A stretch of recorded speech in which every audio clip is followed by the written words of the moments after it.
Buy now, pay later for hotels.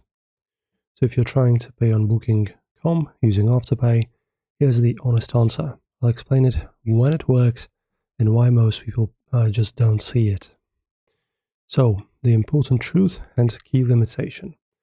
Booking.com does not officially support Afterpay as a direct payment method. So what this means, you will not usually see Afterpay listed at checkout like Klarna or cards.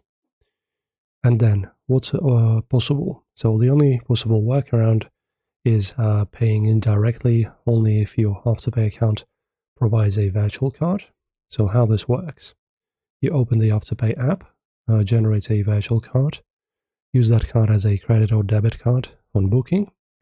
And important, this only works in supported regions and accounts. And then next one we have is pay at the property. So some hotels allow pay at property. You can book now on booking.com and pay later at the hotel using any accepted method. This does not always support Afterpay. It depends on the hotel. And why Afterpay usually doesn't show. So booking.com doesn't partner with Afterpay. BNPL availability depends on country. Hotel sets accepted payment methods. And what not to trust. So to avoid scams, a website claiming to unlock Afterpay on Booking are fake.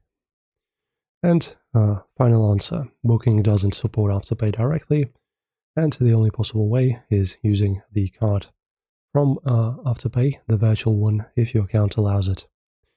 That's your truth, guys. Hopefully this clears out some dust and lets you understand. If this helped, like and subscribe, and I'll see you in the next one.